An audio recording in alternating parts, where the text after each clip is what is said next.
Okay, Romans chapter 5, verse 10 and 11. For if while we were enemies, we were reconciled to God by the death of His Son, much more, now that we are reconciled, shall we be saved by His life. More than that, we also rejoice in God through our Lord Jesus Christ, through whom we have now received reconciliation. Tayo po ay manalangin. Lord, lead us into understanding the real meaning of reconciliation that talks about how you made us reconciled before you. Reconciliation not in our terms, but by your terms. I pray, Lord, by our finite mind, O God, feed us, Lord, through the power of your Holy Spirit. Help us to understand the depth of the reconciliation that you have given to us through the death of Jesus Christ, our Lord. Thank you, Lord, and we pray for your grace to be with us as we listen, Lord God, in the preaching of your word. May your guidance be with me, Lord God, and may I declare all the goodness of yours and nothing else. Thank you, Lord. In Jesus' name we pray. Amen. Sino sa inyo ang nakagalit na yung inyong parents before dahil sa inyong sariling kagagawan? Yung meron kayong nagawa sa mga magulang nyo dahil sa kasalanan nyo. Meron ba? Lahat kayo mabait na anak? Meron bang times na nagalit sa inyo yung parents nyo dahil may kasalanan kayo? Meron? Wala. Lahat kayo talaga hindi nagagalit ang nanay nyo sa inyo? Tatay. O sabihin natin tatay. Kahit na hindi nanay, tatay. Meron times na nagalit sila? Siya? Dahil sa agagawa nyo? Paano kayo nagkabati? Ha? Wala lang? Paano kayo nagkabati? Biglaan lang? Hindi kayo humingi ng tawad?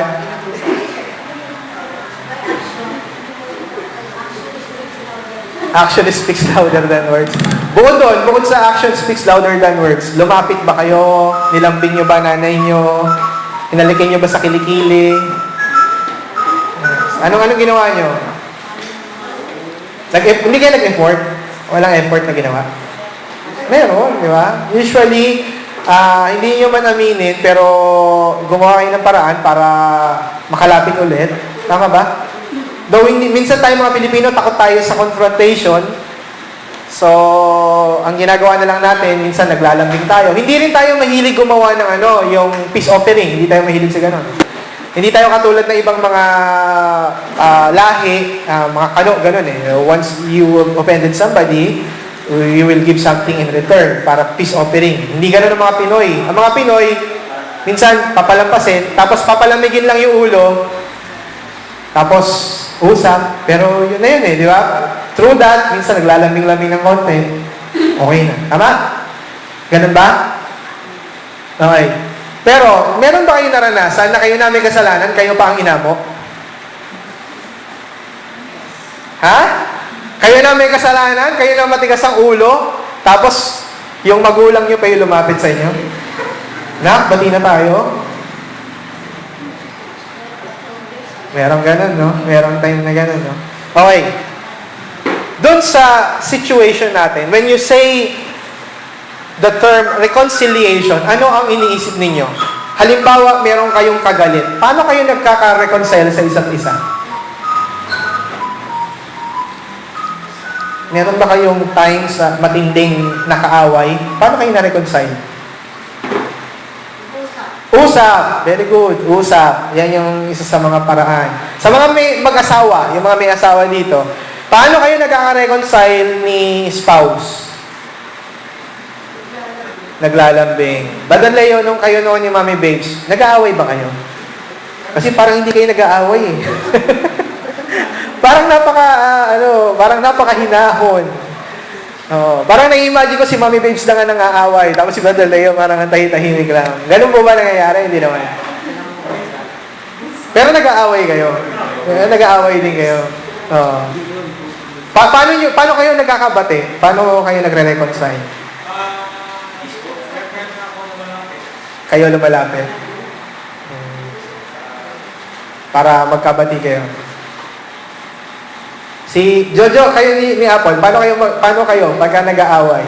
Away ba talaga? May nangyayari talaga ngayon? Sampalan, yan. Nagbabatuhan kayo doon sa bahay. And liit ng bahay nyo. I-imagine ko, paano kayo magpupukulan doon eh. Hindi pwede, no? Hindi kayo pwede magpukulan. Yun ang advantage ng maliit. No? Hindi kayo pwede maghabisan ng gamit. Ayaw nga. Hindi, sa taas saka sa baba na ngayon. Sa taas saka sa baba na, malaki na yung bahay. Eh, no? Pero paano kayo nagbabate?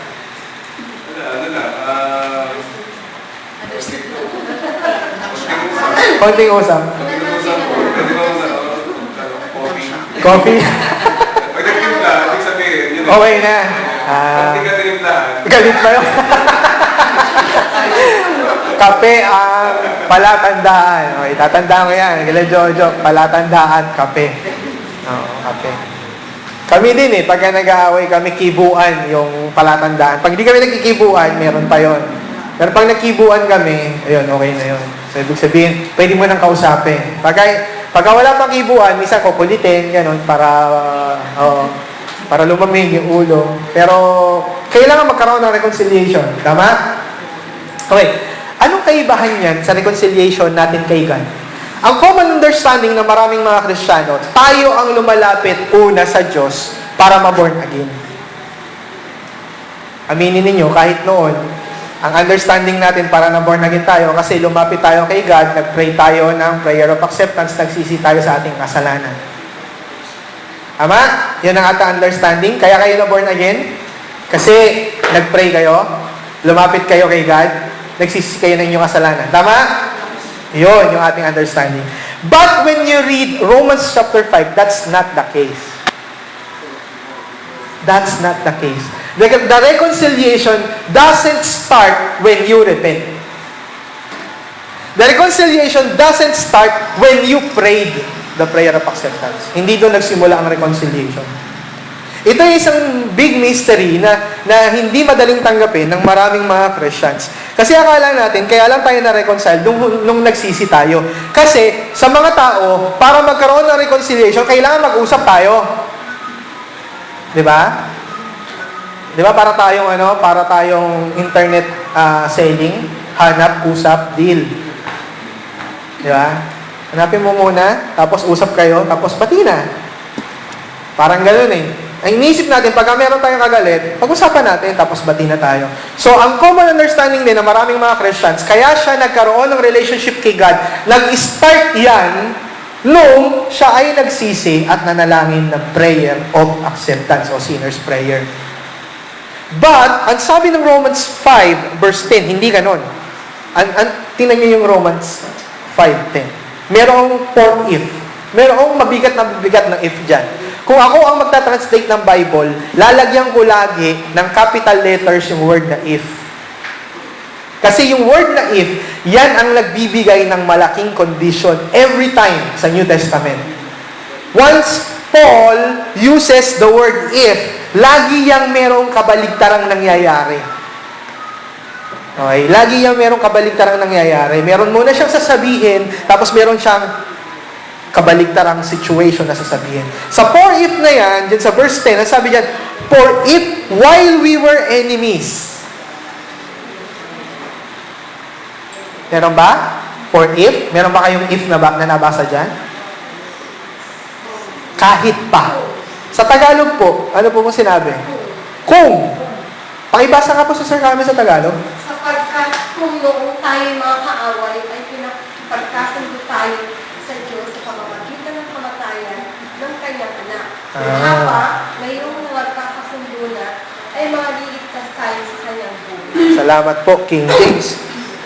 Actually, sa tingin ko, kung ita-translate, kasi sa ibang translation po ng Tagalog, hindi kung, kundi kahit na. Kasi doon sa sa Tagalog na na King James, yung Bible ni Sister Carmen, kung yan ay totoong Bible, kasi ano na rin siya, naka-electronic, no? Yung translation niya, yan yung itim na malaki, yung kulay black. Okay? Yung King James sa Tagalog. Pero sa modern translation, sa Magandang Balita Biblia, sa ibang mga modern translations, hindi subalit kung, kundi subalit kahit pa. Iyon yung mas appropriate in our terms. Tingnan ninyo kung tatagalogin natin ng essence yung gusto nating kuhanin. Ito ang nakalagay. Subalit kahit pa, habang tayo ay mga kaaway ng Diyos, tayo ay ipinagkasundo sa Diyos sa pamamagitan ng pagkamatay ng kanyang anak. Higit pa ngayon na tayo ay kanyang ipinagkasundo, tayo ay kanyang iniligtas sa pamamagitan ng kanyang buhay. Yun yung dynamic translation kung ita-translate natin into modern Filipino language. So ano yung essence? Kailan nagkaroon ng pakikipagkasundo ang Diyos sa kanyang mga minamahal? Kailan?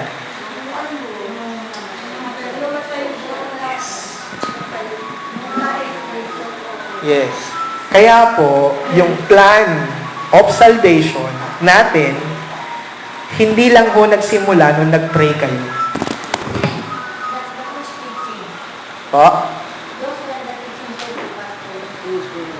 Hindi pa lang natin alam. Okay? So, kaya nga nung inaral natin, nung nagsimula tayo ng gospel, yung Ordo Salutis na tinuturo ko sa inyo, di ba? Yung order of salvation. Nagsimula yan nung pinlano ng Diyos. Kailan? Before the foundation of the world. Ang sabi ng Ephesians, di ba? Tapos, nagkaroon yan ng katuparan nung namatay si Christ, pero hindi nyo pa siya alam. Ibig sabihin, God already planned to save you before the foundation of the world. Tapos, God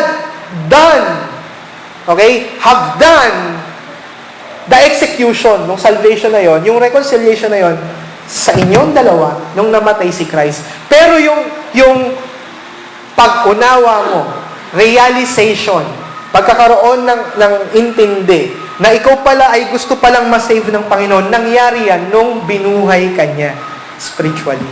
Yung tinatawag na, ano tawag natin doon? Sa pagkabuhay sa'yo? Regeneration. Nung ni-regenerate ka, yun yung tinatawag ni Jesus nung nagkausap sila ni Nicodemus, yun yung born again. Sinilang ka ulit. Kaya yung reconciliation po, ay hindi nagsisimula sa atin. Ang reconciliation ay hindi nagsimula sa offending party. Kontrang-kontra doon sa concept ng reconciliation natin. Ako halimbawa, merong nag-offend sa akin. Ang natural na reaction ko para magkabati kami, mag-sorry ka muna. Hindi ka pa nagsusorry, magbabati tayo. Logical or not? Logical. Alam nga namang may ginawa siya sa'yo, tapos hindi siya nag-sorry, magbati kayo, ano mangyayari? Ulit. Diba? Uulitin. Tapos parang okay lang. Tama? That's the logical. Pero, when it comes to God, hindi ganun yung kanyang ginawa. While we were still sinners, actually, hindi lang sinners yung ginamit. Enemies. Grabe yung word. Enemies of God. While we were sinners, or enemies, we were reconciled to God. Ang first point na gusto ko makita nyo, it's not us who initiated the reconciliation.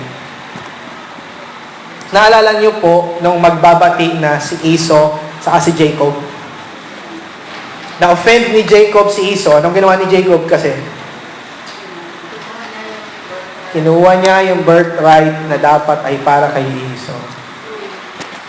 Dahil sa matcha, red beans. Uminom kayo ng milk tea. O kaya kumakain kayo ng ice buko. Alam niyo yung red beans. Yung red beans yung nilalagay sa dulo ng mga ice buko. Nilalagay sa minatamis. O kaya, yan yung ginagamit nyo kapag kayo, yung ginataan na munggo. Ginataang munggo. Red beans. Di ba? Yung sinusunog, di ba? Binubusa yan eh. Binubusa. Sabi dun sa Genesis, red beans. Dahil sa red beans, pinagpalit ni Iso yung kanyang birthright kasi gutom na gutom siya. Nagluluto si Jacob ng hindi ko alam kung magiginataan siya. Baka meron siya nakareding pinipig nun sa kamalagkit. Oo. Gutom na. So, pinakain niya. So, kinuha ni Jacob yung birthright ni Iso. Pagkatapos nun, binigay na accidentally, hindi alam ni Isaac na ibigay niya yung kanyang blessing kay Jacob. Tapos, nalaman ito ni Iso, galit na galit siya, tumalilis ng takbo si Jacob. Simula noon, hanggang sa lumaki yung kanyang family, nagkaroon siya ng 13 anak. Naalala niyo, 13 yung anak niya kasi mayroong isang babae. Okay? After niya magkaroon ng 13 anak, saka lang sila ulit nagkita ni Iso. Okay? Po. Yun yung nangyari. Nawala siya ng matagal na panahon. Pagkatapos po nung matagal na panahon na nangyari. Sabi kasi ni Paul, plan ni God yun. Bumalik si Jacob. Tapos ano nangyari? Takot siya. Di ba? Natakot siya na baka patayin siya ni Iso. Anong ginawa niya? Ahead of him, nagpadala siya ng mga offerings, handog, regalo. Okay? Takot din pala, no? Takot din pala. Hindi niya alam noon, di ba sabi ko sa inyo, ang God's will, hindi niyo alam hanggat hindi pa nangyayari, hindi natatapos. Hindi naman niya alam na will ng Panginoon yun. Ang alam niya lang, nandaya siya, malay niya ba? Di ba? So, gumawa siya noon, tapos ahead of him, nagbigay siya ng regalo, pero hindi na pala galit si Iso. Niyakap siya, tinanggap siya ni Iso, at nagsama silang magkapatid, at nagbati sila. Okay? Natural sa isip ng tao, when you offended someone, the first one who offended is the one that should make the action. Tama? Pero kay God hindi. Kay God hindi. Ito yung beauty ng gospel na meron tayo. Ito yung beauty ng salvation na binigay ni God. Kasi we're not the one who initiated the reconciliation. The reconciliation initiated by the one who is offended. Kaya nga parang grabe yung ginawa ni God kasi siya na nga yung offended. Tapos siya pa yung nag-initiate ng reconciliation. Tapos anong sabi dun sa Romans 5? Anong klaseng reconciliation yung in-offer sa atin? What kind of reconciliation? The reconciliation that He have given us is the death of His Son. Siya na yung offended. Siya pa yung nag-initiate. Siya pa yung nag-sacrifice para magkabati tayo. Kasi para ma-appease siya, para mawala yung galit niya, siya na rin ang gumawa ng paraan. Kasi alam niya na hindi gagawin ng offending party yung pag-please o pag-appease sa galit niya. I remember my former boss. Merong isang running for promotion sa office. Tapos sabi niya, halimbawa, Mario yung name niya. Mario, can you drop a letter for ganito, ganyan. We will file a case with this person because he is doing something wrong, ganyan. Yes, ma'am. Sabi ganun nung isang employee. Yes, ma'am. Lumipas yung ilang minutes. Mario, where's the letter? Ma'am, ito po. Tapos binasa niya. Mario, this is a trash. Okay? This is garbage. Sabi ganun ng boss. Tinapon. Can you drop another letter again with these revisions? Ganyan, blah, blah, blah, blah, blah. Yes, ma'am. Tapos, sinubmit. Ayaw pa rin ng boss. Trash pa rin. Okay? Tapos dumating yung paulit-ulit yon. Sa pagkakaalala ko, I think 10 beses na nangyari. Okay? Sabi ng boss na, Mario, can you give me a letter, please? Can you give me a paper, please? Yes, ma'am. Bakit po? Ako ang gagawa ng letter. Can you give me a paper? Akong gagawa ng letter. So, siya yung gawa ng letter. Tapos, finally, na-appease siya. Okay. Alam niyo, walang makaka-appease sa tao sa offense sa kanya, kundi yung sarili niyang terms. Tama po ba? Yes or no? Ito yung problema minsan sa atin. Halimbawa, magluluto kayo. Ang lulutuin nyo ay preference nyo. Halimbawa, ang gusto mong sinigang ay yung hindi masyadong maasim. Di ba? Kasi yun ang gusto mo eh. That's your taste. Okay? Ito ang problema. Meron kang bisita. Yung bisita mo, sanay sila sa sinigang na asim kilig. Asim kilig. kapag tinikman mo yung sinigang ay talaga naman nanunuot yung asim hanggang dito sa punong tenga mo. Yung naninigas yung panga mo sa asim, di ba? Yung pala yung gustong sinigang. So, tapos sasabihin mo doon sa iyong mga bisita, masarap ba? Hindi. Pero ikaw sarap na sarap ka. Okay? What we are doing most of the time is we do things to other persons what we think from us. Na ito yung iniisip mo na the best para sa'yo. Kaso, sino dapat yung piniplease? Dapat yung terms niya yung nasusunod. Tama? Yan yung problema with the situations of man and God right now. Kasi, under the reconciliation, man is doing everything to reconcile with God. Okay? Kanina sabi ko, di ba, ang unang point natin is, He is the one who initiated. Second point is His way of reconciliation. Okay? The time. First point, He is the one who reconciled with us. Initiate the reconciliation with us. Second point is His terms of reconciliation. Ano yung terms niya ng reconciliation? Man's term of reconciliation, our own way, cannot suffice or suffice the anger of God. Ano ang mga ways ng tao to suffice the anger of God? Anong ginagawa ng tao? Sacrifice, good works. Tama? Kaya nga, nung Semana Santa, hindi ba kayo napurga doon sa mga artista na laging nagsasalita sa TV? This Lenten season, let us have doing good, ganyan-ganyan. Let us, kumbaga, isipin natin yung ating mga ginawang kasalanan.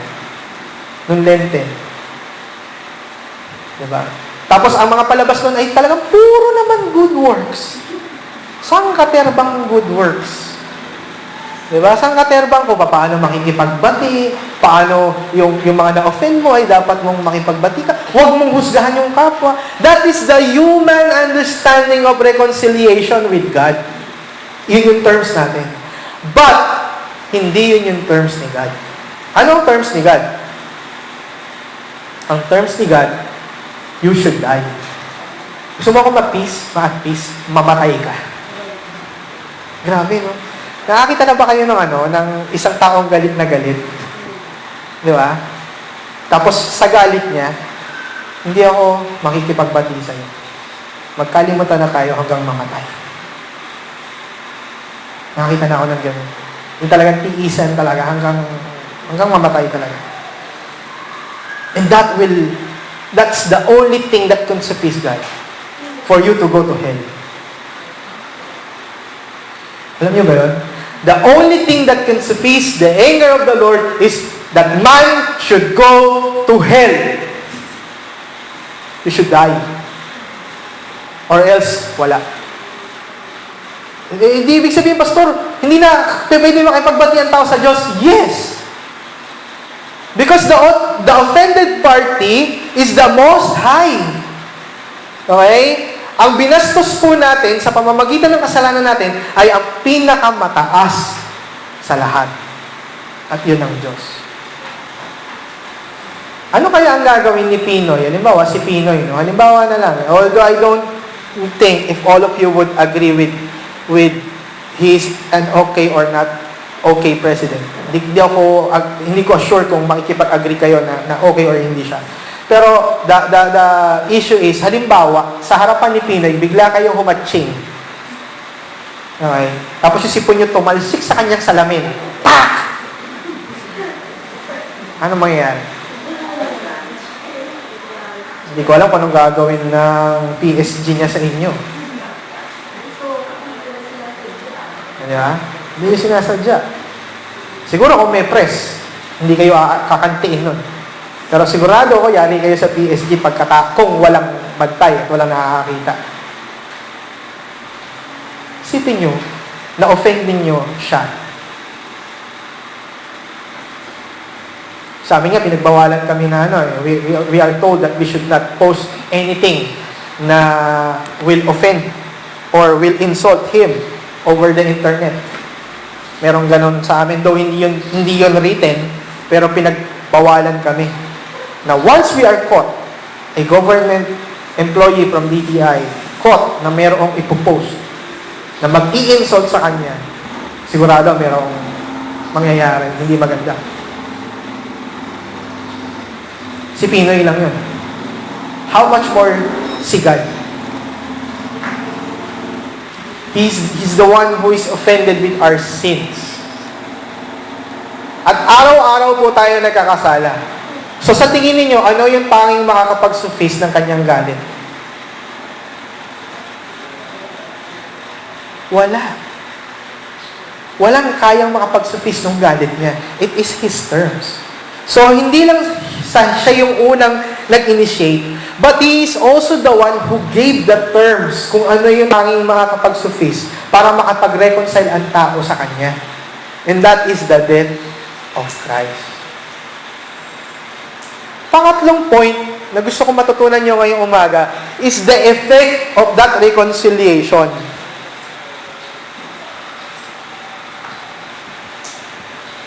Anong effect ng reconciliation na yan? The effect of that reconciliation is a permanent effect. Okay? Kasi once the anger of God was sufficed, nasuffice na eh. Kumpleto na yun hanggang sa matapos ang lahat. Yun ang kaibahan natin. Kasi tayo, halimbawa si Jake saka si... Madalas ba kayo mag-away natin ni Mick? Halimbawa si Jake saka si Mick nag-away. Okay? Tapos pinagbati sila ni Sister Bitan. Anong terms yung dalawa? Sigurado ako ang terms yung dalawa, wag nang uulitin. Tama ba? Di ba? Ganun. Paano pag naulit? Bati pa rin ba kayo? Away ulit yun. Di ba? Our terms, the human terms, in talking about reconciliation, is hanggang doon lang sa kung kailan hindi mo uulitin. Tama? Ang reconciliation lang natin, tayong mga tao, yung pagiging magkabati natin, hanggang doon lang sa kung kailan mo hindi uulitin. Pero kapag inulit mo, away ulit yun. Tama o mali? Ganun na nangyayari? Tama ba? Ganun ba nangyayari? Oo naman. Oo naman. Halimbawa, yung asawa nyo ng babae. Di ba? O ng lalaki, yung asawa nyo. Tapos nagkabati kayo. Okay? Tapos anong sasabihin nyo? Anong sasabihin nyo sa kanya? Huwag mo na ulitin. Paano pag inulit? Di ba? Kita nyo na? Pag inulit niya yon, usually, hiwalay. The human terms of reconciliation is until only to the point na hindi siya uulit. Pero kay God, hindi. The reconciliation of man with God, kasi hoda na maulit mo yung sin mo. Hindi natatapos yung reconciliation natin sa Kanya. Natatapos ba yung reconciliation nyo kay God kapag nagkakasala kayo? Kasi kung natatapos yan, araw-araw dapat nakikipag-reconcile kayo kay God. Minsan nga, na-open niya siya, hindi niyo alam eh. Di ba? There are times that we sin that we do not know that it is a sin. Minsan may nasasabi kayo offensive na hindi niyo alam. Nagkakasala kayo na hindi niyo napapansin. Minsan, akala nyo good or pure yung motive nyo, hindi nyo alam, selfish pala kayo. Diba? That is sin. Ito pa, mabigat. There are sins na omitted. Ibig sabihin, bagay na dapat yung ginawa, pero hindi nyo ginawa, nagkakasala pa rin kayo. Alam nyo mabuti, pero hindi nyo ginawa, nagkasala ka pa rin. That is sin of omission. So, wala tayong way para hindi magkasala. Bawat kibot ninyo, sa totoo lang, ang dalas natin pwede magkasala sa bawat araw. Pero that term of reconciliation that God made with us is never ending. Okay? Kahit ang mga magulang, yung reconciliation na terms na binigay sa atin ay hanggang doon lamang sa kung kailan ka hindi uulit. Pero napupuno pa rin. Tama ba napupuno ang mga magulang? Napupuno, hindi. Napupuno. Kasi kung hindi napupuno yan, hindi kayo papaluin, hindi kayo kakagalitan, di ba? At pag hindi nangyari yon, ibig sabihin, hindi kayo mahal nun. Di ba? Tingnan nyo Hebrews chapter 12, verse 4 to 11. Hebrews chapter 12, verse 4. Ito ang sabi. In your struggle against sin, have you not yet resisted to the point of shedding your blood? And have you forgotten the exhortation that addresses you as sons? My son, do not regard lightly the discipline of the Lord, nor be weary when reproved by Him, for the Lord disciplines the one whom He loves and chastises every son whom He receives. Verse 7, it is for discipline that you have to endure. God is treating you as sons. For what son is there whom his father does not discipline? If you are left without discipline, in which all have participated, then you are illegitimate children and not sons. So katulad ng sinasabi ko kanina, pag hindi tinutuwid ng magulang, hindi yan anak or hindi yan mahal. Verse 9, besides this, we have had earthly fathers who disciplined us, and we respected them. Shall we not much more be subject to the Father of Spirit and live? For they disciplined us for a short time as it seems best to them. But He, si God, disciplines us for our good, that we may share His holiness. For the moment, all discipline seems painful rather than pleasant, but later, it yields the peaceful fruit of righteousness to those who have been trained by it. Anong ibig ko sabihin dito? The third point na ating dapat matutunan ngayon sa umagang ito is, when we were reconciled with God, we became sons, children of God. Ibig sabihin, hindi na puputol yung ating relationship. Doon sa mga magulang, kapag nagkakasala ba yung mga anak ninyo? Sino sa inyo yung mga anak ay nagkasala sa inyo? Meron bang mga anak dito hindi nagkasala sa kanilang magulang? Nay, si Ate Flor ba? Walang kasalanan sa inyo? Simula nung pagkabata, hindi gumawa ng kasalanan si Ate Flor. No comment. Ang bait ni Ate Flor. Sigurado ako meron. Pero kahit na nagkasala, napuputol ba yung pagiging anak nyo? Hindi, di ba? Apple, si Faith ba? Nakailang kasalanan na simula nung bata pa? Dami na. Dami na. Di ba? Naputol ba yung pagiging anak niya? Minsan. Pagka ba nagkakasala yung anak ko, hindi na kita anak kasi paulit-ulit ka. Ganun ba? Dinidiscipline, di ba? Dinidiscipline. Tama? Dinidiscipline. There are times na nadidisiplina, pero kailanman hindi mapuputol yung pagiging anak. Yun yung reconciliation na binigay sa atin ni God. That type of reconciliation. Kaya nga sabi ko sa inyo, napakagandang maintindihan natin to. Now, when we were reconciled, una, siya yung nag-initiate. Pangalawa, His terms was done. Kaya yung effect nun, eternal. Hindi mapuputol yung pagiging anak natin sa Kanya. Kahit nagkasala tayo, we will be disciplined for sure. Halimbawa, dito sa lupa, gumawa tayo ng kasalanan, we will be disciplined. A very good example of this is King David.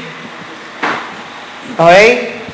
Natatandaan ko when I was still a young people, madalas sinasabi, tinuturo sa amin, King David backslided. Bakit nag-backslide? Kasi nung kay Bathsheba, ganyan. So, ang tanong ko kasi noon, nung young people ako, nawala ba yung salvation ni David? Nung nagkasala siya? Yes or no? Hindi! Unang-una, ang proof, doon sa sinabi niya, sa Psalms 51, restore unto me the salvation, the joy. Saved pa rin siya. There is salvation, pero malungkot siya. Bakit? Nagkasala siya sa harapan ng Panginoon. Diba? Tapos anong effect sa kanya? Anong effect sa buhay niya? Nagkaroon ng matinding effect sa buhay niya yung sin. Bakit? Ano sabi ni Nathan? Hindi itigil yung tabak sa family niya. Tumigil ba? Hindi. Hanggang sa mamamatay si King David. Okay, hanggang sa nung matanda siya, nung malapit na siyang mamatay, inaagaw pa rin pilit sa kanya yung throne. Ilang anak niya yung nag-try na mag-agaw sa kanya. Ang akala nyo lang kasi si Absalom lang, hindi po. Si Adonijah, si Absalom. Meron pang isa bago siya mamatay. Gustong-gustong agawin yung kingship kay David. Okay? Bukod doon, yung mga anak niya, nagpapatayan. Nagre-rapean. Okay? One of his daughter was raped by his own son. One of his son killed his own son. Yun yung effect ng sin niya. Pero nawala ba yung salvation kay David? Hindi. Ibig sabihin, there is chastisement. Habang nandito tayo sa lupa, mararanasan natin yung chastisement ni God sa atin, yung pagpalo ni God sa atin. Because He treat us as His children. Yun yung effect nun. Pero, being a child, hindi yun mawawala. Hello? So that is the reconciliation that God has given us. Ano yung tatlo na matututunan natin? Number one, He is the one who initiated the reconciliation. Pangalawa, it is His terms na ginamit. Pangatlo, yung effect ng reconciliation na yon is perfect and never ending. So, Pastor, saan pumapasok yung repentance? Okay? Saan pumapasok yung repentance? Yung repentance is a proof that you were reconciled with God. Kung naaalala ninyo, yung prodigal son na lumapit ulit sa tatay niya, anong sabi niya? Bakit siya lalapit? At ano yung sabi niya nung nakapag-isip-isip siya? Kasi kinakain niya, pagkain na rin ng baboy. So, anong naisip niya? Babalik ako doon, hihingi ako ng tawad, sasabihin ko sa tatay ko, wag na ako ituring na anak, turing na lang ako servant. Bakit ka naisip yun? Naisip niya ba yun dahil sa siyang servant? Bakit niya naisip yun? Dahil mahirap sitwasyon niya? Dahil? Human thinking? O dahil anak siya? Hindi siya dapat nandun? Hindi yun yung place niya. Hindi yun yung sitwasyon niya. Remember that our place is not in darkness. Kaya tayo nagsisisi kasi hindi yon ang sitwasyon natin to be. Kaya tayo nagsisisi kasi anak tayo ng Diyos. We are expected to be in tune with God. Kumbaga sa grupo ng praise and worship, dapat nakatono kayo. Kasi kapag sintonado ka, halatang halata ka, nandun ka, tumutugtog ka, pero ang gulo mo. Nakita na kayo ng ganong banda? Okay, nakita na kayo ng ganong banda na alam mo yung commercial na sneakers.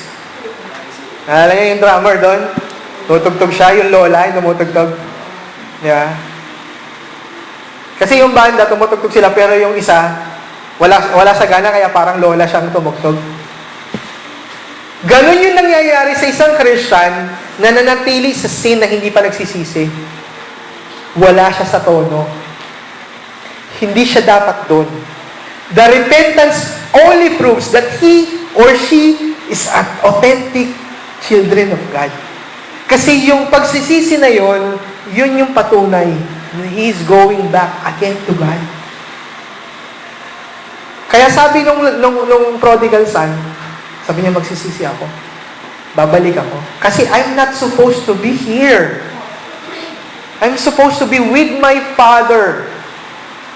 Kaya hindi backsliding ang topic nun eh. That is going back again to God. Okay? Kaya nung bumalik siya, nawala ba yung pagiging son niya? Hindi, di ba? Anong ginawa sa kanya? Ni-restore siya. Binalik yung damit niya, yung sing-sing niya. Nag-celebrate sila. Dahil yung anak na nawala ay bumalik. Yung anak, yung pagiging anak, hindi yun nawawala. Okay? Kaya ang kalalagyan o yung posisyon ng repentance, that is for the proof na tayo ay reconciled with God. Kasi hindi mo kayang i-convince si God. Akala kasi ng marami, we repent para i-convince si God na nagsisisi ka. You can! You can! Kahit maglulumuhod pa kayo dyan, kahit sugatan nyo yung sarili nyo, that cannot convince God that you are sorry. Only Him can say, anak, pinapatawad kita. Hindi nyo kailangan maging OA. Alam niyo yung marami na ginagawa, yung ilang mga nasa G12, ganito yung ginagawa. No? Meron silang tinatawag na Encounter God Retreat. No, Encounter God Retreat is parang kursilyo. Sino sa inyo nakakaalam ng kursilyo noong 1960s, 70s? Alam niyo yung kursilyo. Ano ginagawa sa kursilyo? Tapos, dadalhin kayo sa isang lugar, usually remote, walang ibang tao, kulong kayo sa isang kwarto, madilim, kandila lang. Tapos, ano mangyayari? Habang nagpe-pray kayo, kukonsyensahin kayo. Andito ngayon ang Diyos. Kapiling natin. Alalahanin mo lahat ng iyong kasalanan. Simula ng iyong pagkabata. Tapos, kukonsyensahin kayo ng kukonsyensahin hanggang sa magulgul kayo ng kaiiyak ninyo, kakukonsensya sa inyo. Okay? Sa Life in the Spirit Seminar, noong 1980s, nauso yung mga charismatic na gumagawa ng LFS. Life in the Spirit Seminar, okay? Hindi pala LFS. LSS. LSS. Life in the Spirit Seminar. Hindi ko Filipino student pala LFS. LSS, okay? Life in the Spirit Seminar. Ginawa yun ng mga charismatics na uso nun sila, Bingbong Crisologo, okay? El Shaddai was starting 1980s. Nagsimula rin po yan sa isang forma na parang korsilyo. Okay? Meron sila dito sa may Viluna, meron sa may Kamning, nauso yan, yung mga LSS na yan. Okay? Yung mga ginawa nila Bingbong Crisologo noon, mga early charismatics. Tapos ang gagawin nila, ganun din. Tapos biglang magpapakanta ng, Holy Spirit, I need you. Tapos habang yung preacher ay dramatic na nagkikwento, nagsasalita, ang Panginoon ay nag-iintay, kumakatok sa pintuan ng iyong puso. Kailangan mo siyang papasukin. Okay. Hanggang sa makonsensya ka na makonsensya, bigla, Ngayon naman, ang style naman ng EGR ay ganun din. Kung konsensyahin din kayo, magpapakita ng pako na 4x4 na pako. Tapos sasabihin sa inyo na itong pakong ito ay tumagos sa palad ng Panginoon at sa kanyang mga dahil sa inyong kasalanan. Hanggang sa pahagulgulin rin kayo. Hindi nyo kailangan maging OA. Hindi nyo kailangan magngangawa para patunayan nagsisisi kayo. Because hindi nyo siya kailanman mako-convince si God that you were sorry. Yung bang mga magulang nyo, kailangan nyo kapag nag-sorry ba kayo sa nanay at tatay nyo, anong ginagawa nyo?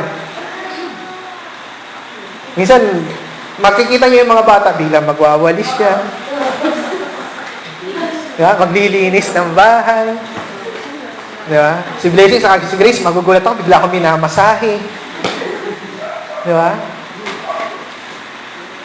Pero yun ba yung dahilan kung bakit kayo papatawarin ng magulang nyo? Halimbawa, nagkasala kayo dahil naglinis kayo ng bahay? Hindi. The forgiveness is already there. Yes or no? Yes. The forgiveness is already there. Inaantay nyo lang yung anak mo. Di ba? Inaantay mo lang lumapit, pero the forgiveness is already there. Hawak-hawak mo na yung forgiveness. Inaantay mo lang siyang lumapit kasi ibibigay mo yun sa kanya. Yung ba ang dahilan para ibigay nyo yung paglapit niya? Hindi.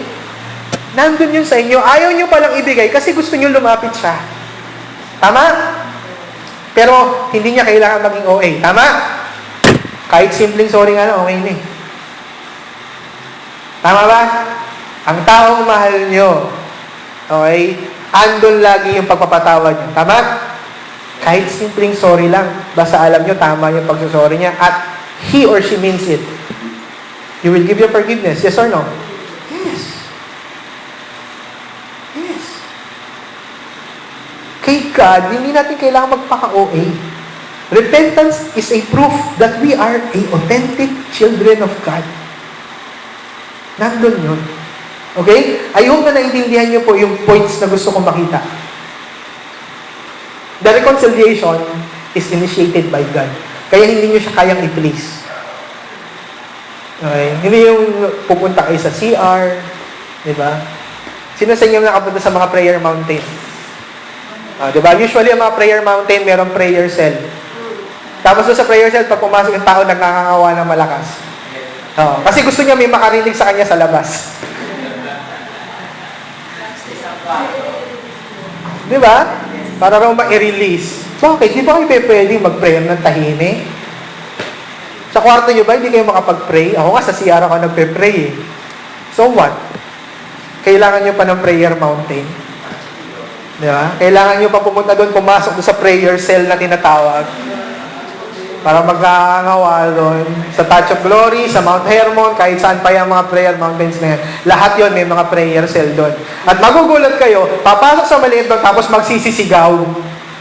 Ba't di kayo sumigaw doon sa labas para mas malawak yung nasisigawan nyo? Di ba mas maganda yung sisigaw kayo sa malawak? Kaysa yung nandun kayo sa kulog na kulog, sa akin magsisisigaw, magkakawa doon. Ano yung drama? Di ba?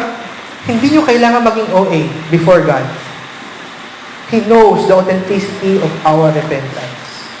Hello? A simple sorry, a authentic sorry before the Lord means a lot. I hope na naintindihan niyo po yung point. We are reconciled because of His initiation, because of His terms, and it is permanent. Okay po? Tayo pong lahat ay tumayo. Father, thank you for the reconciliation na binigay mo sa amin. Thank you because it's you who's the one who initiated this reconciliation. Lord, I pray na ikaw po ang siyang patuloy na magpaunawa sa amin itong mga bagay na ito. Dahil sa sinabi mo, Lord God, sa Romans 5, even when we were enemies, you have given Jesus Christ as the sacrifice for us to be reconciled before you. Kaya nga, Lord, salamat po sa kabutihan mo. I hope that these lessons be with our hearts. I pray na ma-shake, Panginoon, yung aming mga understanding para maintindihan namin yung truthfulness, Lord God, yung katotohanan na ikaw ang siyang nag-set ng terms. Ikaw rin ang siyang gumawa at ikaw ang nagpatibay nito. Wala kami pwedeng gawin para masira yun. Wala rin kami pwedeng gawin para ma-regain yun. But it is you. Thank you, Lord God, and I pray that this would be a lesson na hindi malilimutan ng bawat isa. Thank you, Lord. In Jesus' name we pray. Amen. Amen.